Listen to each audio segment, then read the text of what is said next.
တငယ်ချင်းများအားလုံးမင်္ဂလာပါ Full BKK Channel မှာပြန်လည်ကြိုဆိုပါရစေကျွန်တော်ဒီနေ့ကြက်တုံ60ကျော်ကျွတ်ရွလေးကျွန်တော်ဒီနေ့လာပြီးတော့ကြော်ပြသွားမှာဖြစ်ပါတယ်အထားလဲခန့်ပါတယ်เนาะ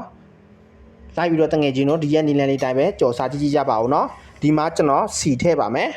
စီလေးတွေဒီနေရာမှာခက်မြမြလေးထည့်ပေးပါเนาะစီလေးတွေကဒီနေရာမှာပူလာပြီးဆိုလို့ရှိရင်ကျွန်တော်တို့ဒီမှာကြက်တုံဖြူကိုအရင်ဆုံးကြော်ပါမယ်ကြက်တုံဖြူကတော့ကျွန်တော်ဒီမှာ၄လုံးတော့ကျွန်တော်တုံးထားပါတယ်ခက်မြမြလေးကျွန်တော်တုံးထားတာပါเนาะကြက်တုံဖြူလေးတွေကိုဒီနေရာမှာကျွတ်ရွလေးဖြစ်တဲ့အထိကြော်ပေးလိုက်ပါနီနီရဲရဲလေးရလာပြီဆိုလို့ရှိရင်သူ့ဒီနေရာမှာစကားလေးနဲ့စီလေးတွေစစ်ပေးလိုက်ပါเนาะပြီးရင်ကြက်တုံနီပါကြက်တုံနီကတော့ကျွန်တော်6လုံးတော့ကျွန်တော်ကြော်ပါတယ်ခက်မြမြလေးကျွန်တော်ကြော်တာပေါ့เนาะ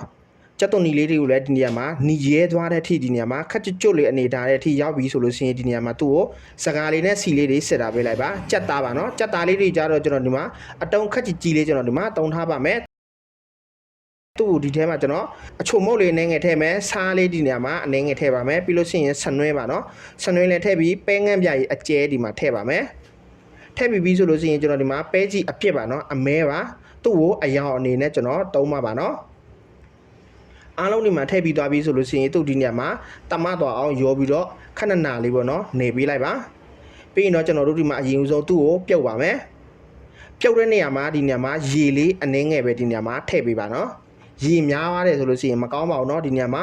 ရေလေးတွေခန်းသွားတဲ့အထိပေါ့เนาะနူးသွားတဲ့အထိဒီနေရာမှာပြုတ်ပေးလိုက်ပါเนาะအချိန်ခက်ကြလေးဒီနေရာမှာပြုတ်ပေးလိုက်ပါ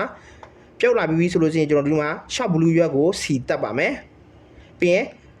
ငရုတ်တီ6ကိုလည်းကျွန်တော်ဒီမှာစီတက်ပါမယ်စီတက်ပြီးဆိုရင်စီထဲမှာကျွန်တော်တို့အစောကကျွန်တော်တို့ပြုတ်ထားတဲ့ကြက်သားလေးတွေကိုဒီမှာခက်ကျွတ်လေးရတဲ့အနေထားဒီနေရာမှာကြော်ပေးလိုက်ပါเนาะအချိန်ခက်ကြလေးဒီနေရာမှာကြော်ပေးပါမီရတော့ဒီနေရာမှာမီခက်အေးလေးပဲဒီနေရာမှာကြော်ပေးပါเนาะမီပြင်းသွားတယ်ဆိုလို့ရှိရင်တူးသွားတတ်ပါတယ်เนาะအကြက်မညီဖြစ်တတ်ပါတယ်ဒါကြောင့်မို့ကိုကကြော်တဲ့နေရာမှာမီခက်အေးလေးပဲကြော်ပါเนาะရလာပြီးနီနီရဲရဲလေးရလာပြီးဆိုလို့ရှိရင်ကျွန်တော်ဒီမှာစီလေးတွေကိုခတ်ထုတ်ပေးလိုက်ပါเนาะစီကစီတအားများတဲ့အတွက်ကြောင့်စီလေးတွေကိုဒီမှာခတ်ထုတ်ပေးလိုက်ပါပြီးရင်ငရုတ်တီမုတ်ဒီမှာထည့်ပါမယ်နည်းနည်းလှော်လိုက်ပါမယ်เนาะထည့်ပြီးသွားပြီးဆိုရင်အစောကကျွန်တော်တို့ကြော်သွားတဲ့ကြက်သွန်နီကြက်သွန်ဖြူငရုတ်တီချောင်းနဲ့ဒီရှော့ဘလူးရွက်လေးတွေကိုအားလုံးကိုဒီနေရာမှာထည့်ပေးလိုက်ပါเนาะထည့်ပေးပြီးဆိုရင်ကျွန်တော်ဒီမှာစားလေးဒီမှာထည့်ပါမယ်ပြီးလို့ရှိရင်ကျွန်တော်ဒီမှာအရသာမုတ်လေးဒီမှာထည့်ပါမယ်เนาะစားနဲ့အရသာမုတ်ပဲကျွန်တော်ဒီမှာတုံးထားပါတယ်ဒီမှာကျွန်တော်တို့ထည့်ပြီးဆိုလို့ရှိရင်အားလုံးကိုဒီနေရာမှာရောပြီးတော့မှုပေးလိုက်ပါเนาะဖွာပြီးတော့မှုပေးလိုက်ပါเนาะအရန်ကိုအထားလဲခံပြီးစားလို့လည်းအရန်ကောင်းပါတယ်เนาะကျွတ်ရွလေးနဲ့ပါเนาะတငယ်ချင်းတို့ကြားကြမယ်လို့ကျွန်တော်ထင်ပါတယ်ဒီရဲ့ဗီဒီယိုတွေကိုသဘောကျပြီးကြိုက်နေတတ်ရင် like and share လေးလုပ်ခဲ့ပြီးဖို့ကျွန်တော်တောင်းဆိုလိုက်ပါရစေကျွန်တော်ရဲ့ Full BKK Facebook page နဲ့ YouTube channel မှာဟင်းချက်နီးလေးတွေတင်နာဖြစ်တဲ့အတွက်ဟင်းချက်စားခြင်းတဲ့တငယ်ချင်းတွေလာရောက်လေ့လာလို့ရပါတယ်เนาะကျွန်တော်တို့နောက်တဲ့ဗီဒီယိုမှာပြန်လည်ဆုံတွေ့ကြပါမယ်အားလုံးကိုကျေးဇူးအများကြီးတင်ပါတယ် bye bye